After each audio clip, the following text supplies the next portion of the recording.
Hey guys, it's Caitlin. So today I'm going to be doing my top 10 standalones because sometimes whenever you're reading a series you might get bored of it, or maybe you're just looking for something that you can read and you don't have to wait for the sequels to come out. The first one is Survive by Alex Morrell. I do not have the dust jacket on it. It went missing. But this is about a girl who tries to commit suicide. She's like on a plane. I think she's going home for the holidays or something. I think she was trying to overdose, if I can remember correctly. And then the plane crashes and her and this other boy are the only two left, and they're stranded alone on a mountain, and they like have to survive, which is why it's called Survive. And yeah, I thought it was really cool. It was a fun read. And next one is Let Me In by John Ajivdlinsuk.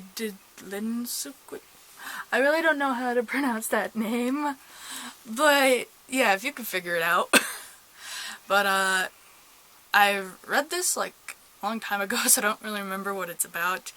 But I do remember watching the movie, and I like the movie, and I also like the book.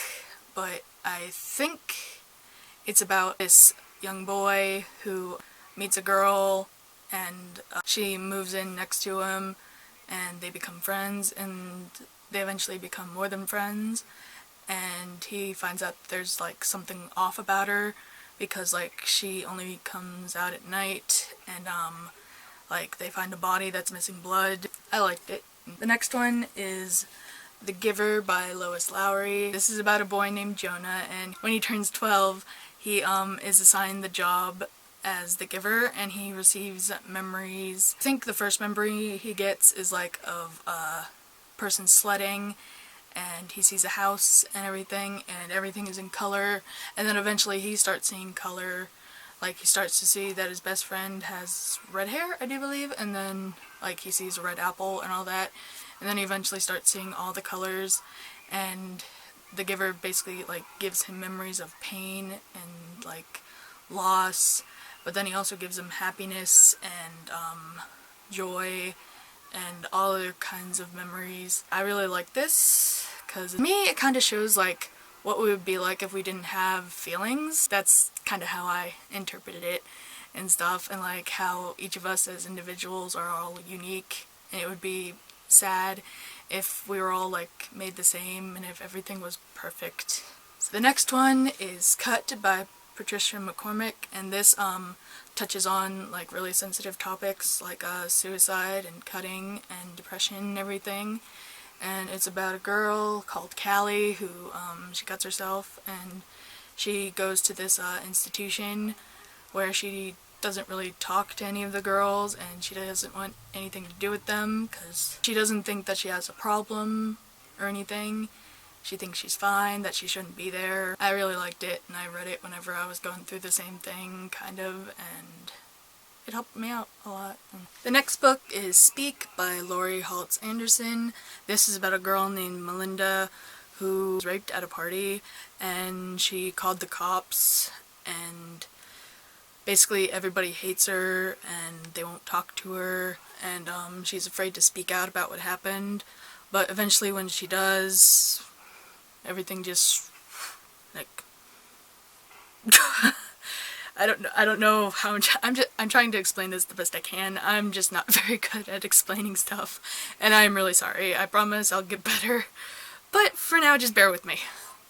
But yeah, I really liked reading this. I read 2 of her other books, and I like her writing style, and I also love the movie. Like, I think Kristen Stewart was in it. So yeah, I actually think this is her on the cover too, because it really looks like her, so. Next one is The Fault in Our Stars by John Green, and just, this is an obvious one, kind of, but I mean, like, I don't even know if I need to explain what this is about, because I'm pretty sure a lot of people have already read it and or seen the movie, and yeah, I'm not even gonna explain it, because, like, what is there to explain? It's John Green. John Green is amazing. If you haven't read any of his books, go do it. What are you doing with your life? The next one is 13 Reasons Why by Jay Asher. This is about a boy named Clay who receives these 13 tapes from a girl who killed herself, and throughout the story he's basically wondering like, why did I receive these tapes? What did I do to this girl? Because like whenever she was alive, I liked her a lot. It was a good read. It like kind of opened my eyes.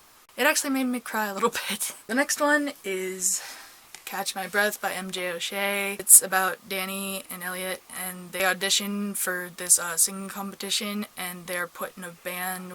They fall in love, but they can't be together openly, and it just causes trouble with them, and it's basically about them and how they deal with like the pressures of being famous and being gay. I just really love this, and it reminds me a lot of Harry and Louis. The next one is These Inconvenient Fireworks, and it's by MD and EDL, and I have talked about this so much on my channel, like, I can't even. Like, this is a Harry and Louis fanfiction it's on Wattpad, and I got this off of lulu.com. I'll put a link down below if you want to get it. And yeah, it's basically just about Louis is an English teacher, Harry is a footy coach, and they meet and they fall in love, and it's about all their cool adventures, and it also has a bit of Zayn and Liam in it, and of course Niall is Niall. And yeah, I really like this. The next book is Fangirl by Rainbow Rowell. I do not yet have my own copy, but I will eventually get my own copy. But yeah, it's about Kath, who is a fangirl, and she's a freshman in college, and she meets this guy named Levi. Yay. And yeah, I talked about them in my 10 OTPs. I will leave a link down below if you want to check out that video, which you should, and give it a like. And yeah.